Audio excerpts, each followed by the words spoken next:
Hi. We're live.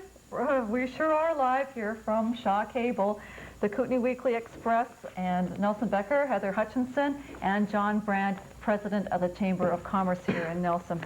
Welcome to the show, John. Thank you for inviting me. Thank you for coming. We haven't even begun to count, well, we've begun to count votes yet, but we don't have any results yet, as you know.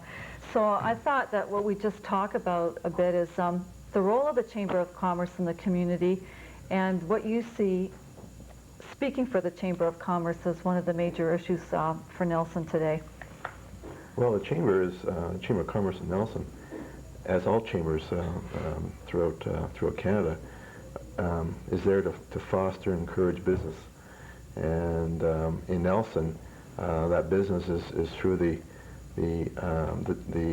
all the employment sectors of the area, namely forestry and the service sector and tourism and the mining sector, just name a few. And the chamber is there to foster, encourage, there to work for the business community. Throughout the election, the Chamber's had a real interest in some of the major issues, and of course one of those issues was the waterfront development, namely the Water's Edge hotel proposal that's going in at the base of Fall Street, and also the proposed recycling plant down by the transfer station. And the Chamber, although it's involved in economic issues, tourism is certainly an industry or a sector that's becoming much more pronounced in the Nelson area. And we believe our waterfront is germane to that whole issue for Nelson, and we wanted development on the waterfront, and we want that development to be in line to foster that tourism. And for many years, the waterfront development has been sort of piecemeal and a little scattered, and it's been forgotten while we've been furbishing Baker Street and worrying about some of our other pressing issues. We haven't really paid much attention to our waterfront. In the region, the waterfront is also the whole lake is an issue, especially with the Kootenai Lake fishery dropping numbers in years, and that wasn't a large issue for Nelson, but it was a larger issue for the regional district. And the Kootenai Lake fishery is certainly something that has to be continue to be lobbied on to bring up the numbers. So that was one of the main issues, as well as those other economic sectors. So, out of curiosity, what is happening with the Water's Edge? Do you know, or well, where are we? I believe they've been there hasn't been any formal plans as of yet, but as I know it, that they are developing plans to put in there's new investors involved now, and they want to, they are drawing up drawings to include the hotel development with condominiums, and it's certainly from the Chamber's perspective, it's certainly we certainly need another accommodator in our community. Through this past shoulder season, we've just it's been full occupancy. We're just turning people away from our community, and so it's necessary that we have something that focuses again on the waterfront, because it's our whole community is built from the waterfront up, and everything is if you go across the lake and you look at Nelson, well, all you see is the backs of the buildings. I mean, that's right. It's really an alley, It's really not something that is the focus of our tourism industry, and it should be, because we have this great asset, and we should use it. Right. This year, the Chamber hosted an all candidates meeting. Is this the first year that the Chamber hosted the meeting? Well, it's I don't know if it's the first time. The Chamber has been around for Since the beginning. Yeah, 90 years or so, and I don't know exactly what, almost 100, I believe. And but it's from everyone I've talked to, it's the first candidates forum that the Chamber is sponsored, and it was due to the fact of that the waterfront development wasn't an issue, and we wanted to make it an issue, and we wanted to we had some questions that had to be asked, and that gave us the opportunity to do just that. Yes. Of course, the other issue was the placing of the recycling depot down at beside the transfer station. And according to the 1984 waterfront development plan, there is to be an RV park there, and the Chamber has given qualified support to the RV park being there if the transfer station can be moved.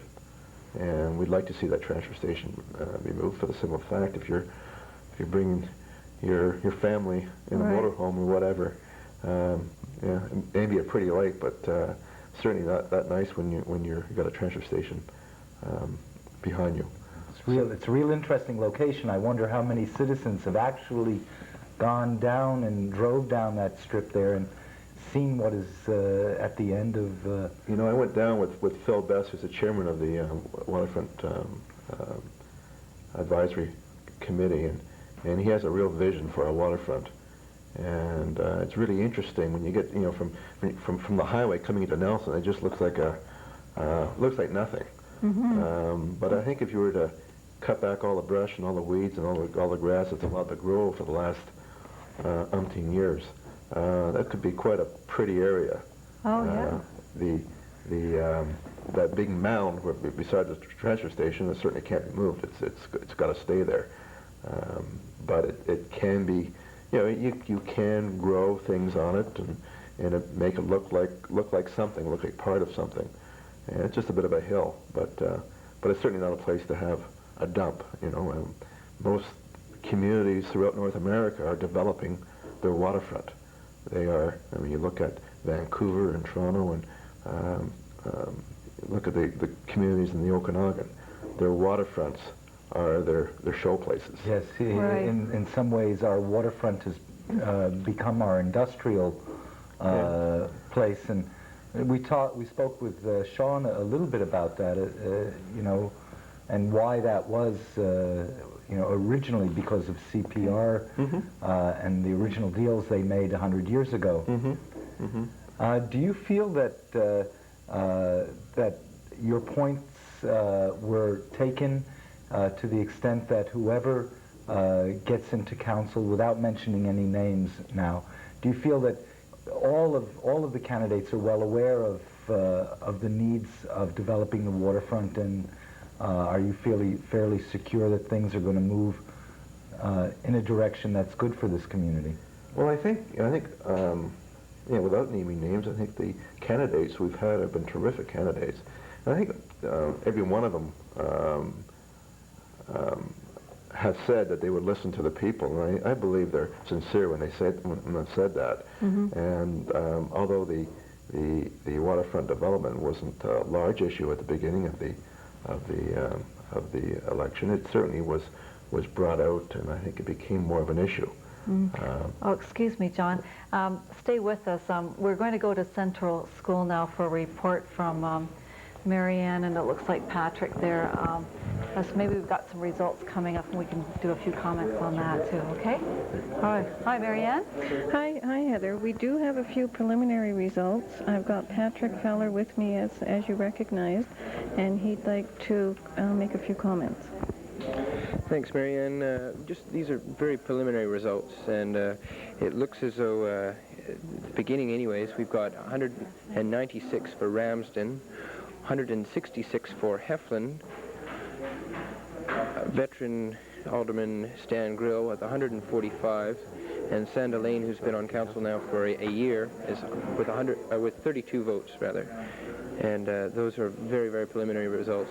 The voting actually has just been underway for about half an hour, 40 minutes or so, and so things are very preliminary there. On the regional district, area F, we had Dick Hamakawa, who's a school teacher at Trafalgar, and Verl Fossey. And again, these haven't been official, the results, but they are 345 for Fossey and 281 for Hamakawa. But again, these votes are unofficial, and anything could still happen yet. Can anybody there hear me? Can you hear me, Marianne? Yes, I can, Heather. Okay, I'm sorry, we didn't get the feed on what the first votes, what Patrick said at the very beginning, what those votes were about. Can you repeat just a those, second. please? Sure, just a second. Patrick, they didn't hear you on the Merrill numbers. If you could repeat that for them. Sure. The numbers then for mayor were 196 for Ramsden, 166 for Heflin, 145 for Grill, and 32 for Lane. These are unofficial at the moment, and anything can still happen yet. It's early. Thank you, Patrick. Heather, walking around the tables as we're waiting for some official results to come through, for the alderman candidates, it looks like a pretty close race between all 12 of them. Wouldn't you say so, Patrick? Yeah, it's anybody's guess so far, Marianne. It's really For alderman. very an open race still, and as John was just saying a minute ago, the waterfront certainly became an issue towards the end of the election race here, and I think that will have a large part to play in the final outcome. I agree with you. Thank you, Patrick. Any questions from the studio there, Heather? Yeah. Okay, Marianne. Thanks very much. You're welcome. Okay. Oh, Marianne, one last thing. Could you use that chalkboard that we put up there to put any kind of numbers that you've got? As soon as we get some official numbers coming back off the tables, we'll give you a shot of the chalkboard and with the numbers beside the candidates. Okay, that would be great. Okay, thanks very much, Marianne. Bye-bye. Okay. All right, well, it's very early on in the, I mean, we've just, looks like we've just really begun to count. So 196 for Bill Ramsden, 166 for Sharon Heflin, 145 for Stan Grill, and 32 for Sanda Lane. So as we were just saying, John, these are just very preliminary, a very preliminary count. But I think it might indicate that it's going to be a tight, close race. Yes. Don't you think so? Well, yeah, so I heard earlier on this evening that they've had a very good turnout. Yeah. And that's great. I think earlier in the election, when we weren't getting that many people running, there doesn't seem to be that much interest. We thought maybe there was a lot of apathy in the area, but hey, we've got lots of candidates and a great turnout, so that's what you want to see. That's right. It shows that the community really cares about what happens in their community. That's right. You know, and I think also it means if it's a close election, you know, that the candidates have to really be careful to represent everybody, not just their particular interest or direction, that they have to really serve the whole. That's a good point. Yeah, that's a good point. I think most of the candidates have share similar views on most of the issues. So just different styles and different management styles. How they're going to bring that about.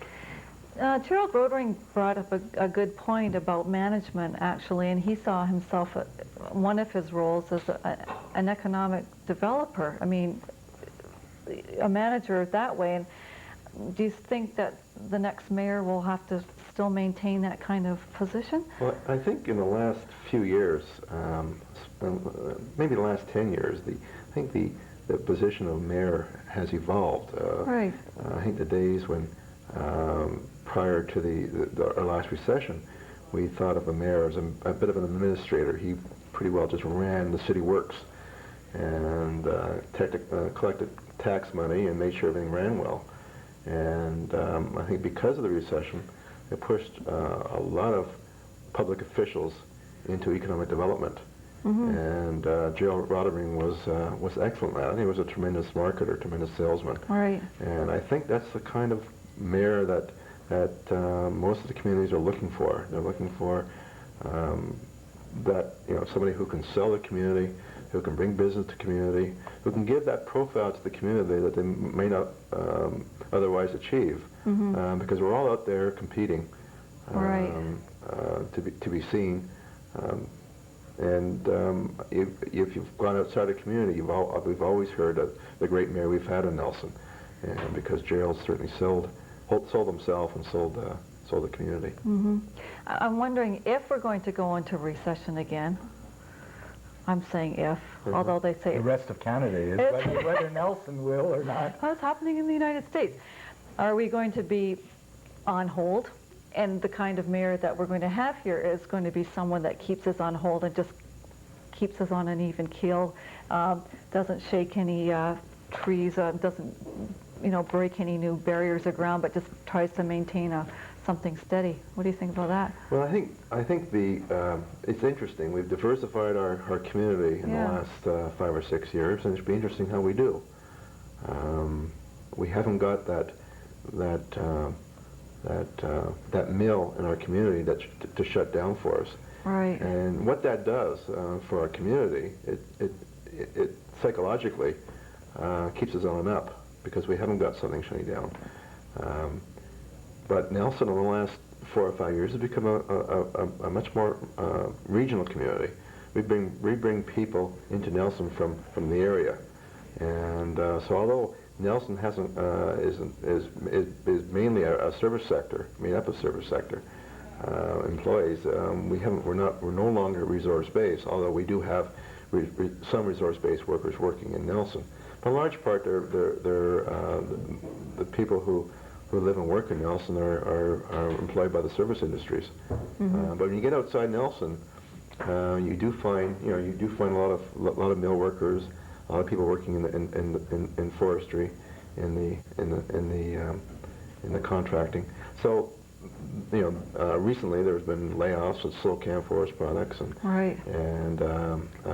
We're bound to be affected by that. That's right. There's about 600 people laid off right now. So that that's probably about 2,000, 3,000 people that are affected by the downturn in the forest industry, and that's something that happens every 5, 6 years. We should be fairly used to it now, but it's going to affect, or it has the opportunity of affecting some of the retailers in our community, and but I don't see it right now as something that would have a large effect. I think maybe the GST, probably in early 1991, will have more of effect, because I think psychologically, I think people are just going to hang back and wait and see what happens. Don't know if everybody believes that it's going to happen. Well, I guess if it does happen, that's what people will be, putting off buying any large ticket items, and eventually they'll get used to it and find out that it's here to stay, and if people do have to spend, and so that will, I think, in the first few months make it a little tough on the service sector. And what do you think about Nelson extending its city boundaries? I mean, I think it's inevitable.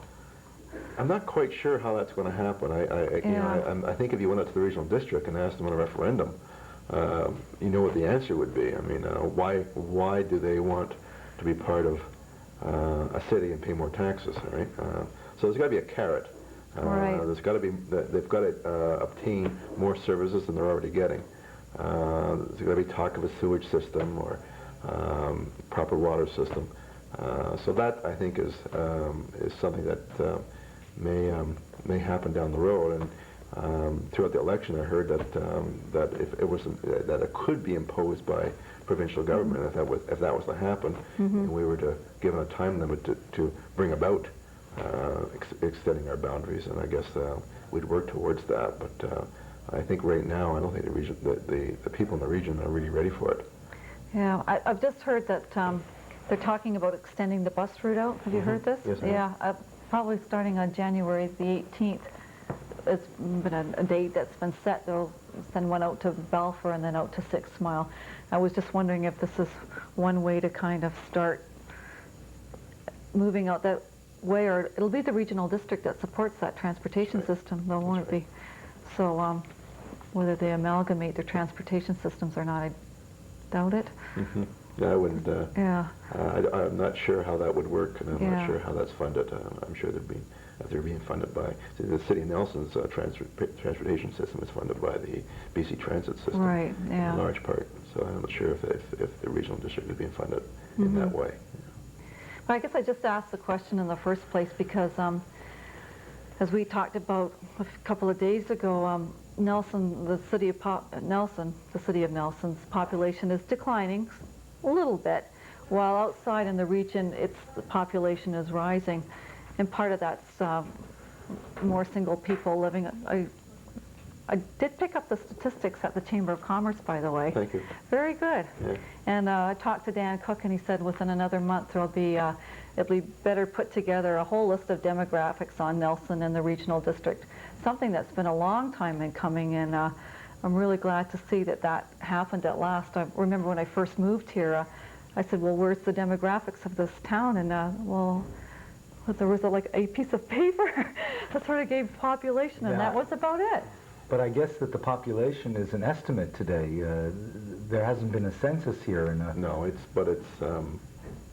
yeah, I guess it's a guesstimate, but it's probably a very educated guesstimate by those people. It's apparently done by the BC Online system, and they keep those kind of statistics.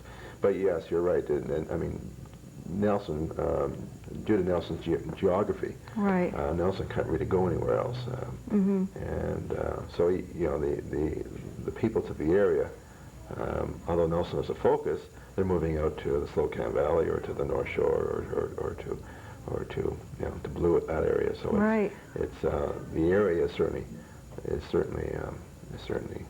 expanding.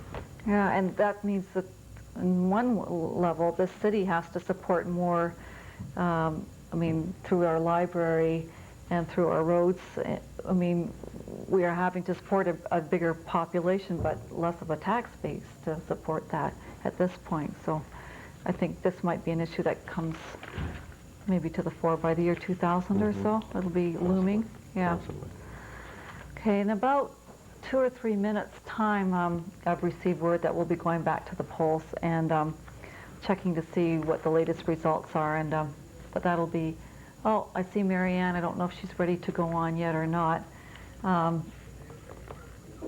Okay, we can do a quick update. And just before we do that, though, I'm just going to say good evening to you, John. Thank you. Thank you very, very much for coming. When we come back on air, Nelson will be on his own. I'm going to take a bit of a break, and our next guest will be Deb Thomas, and I think she'll be ready then. Other than that, we'll go back to Central School now, and I will say goodnight to John. Thank you very much, Thank John. you. Thank you, John. Appreciate it. Okay, thank you. Thanks, Heather. See you in a few minutes. With me again is Patrick Fowler. Just before I turn it over to Patrick, who's been scouting the tables and has a few preliminary numbers for us, there are 2 tables who are counting the mayor's votes, 2 tables set up to count the school district votes, and 4 set up to count the aldermanic candidate votes. Janet Postlethwaite, the returning officer, is in the process of getting a more official count, and she'll be coming on camera in about 5 or 10 minutes to give us those.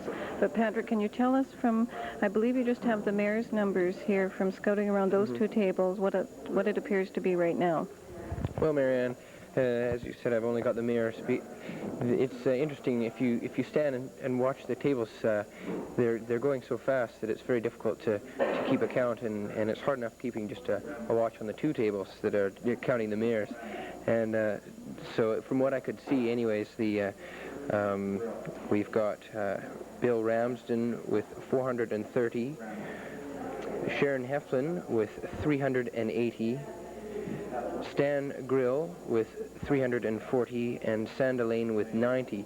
Now, as I said, these are very rough counts, and as I count them, they're automatically or instantly outdated already. So it's very interesting to have the numbers changing as you're counting.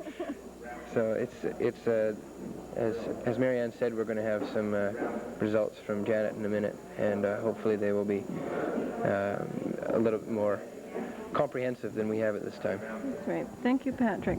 As soon as I get the results from Janet Nelson, I'll be using the tally board we've set up down here, and as I mentioned, we'll get Janet on camera and we can give you some more specific numbers. That'll be in about 5 minutes.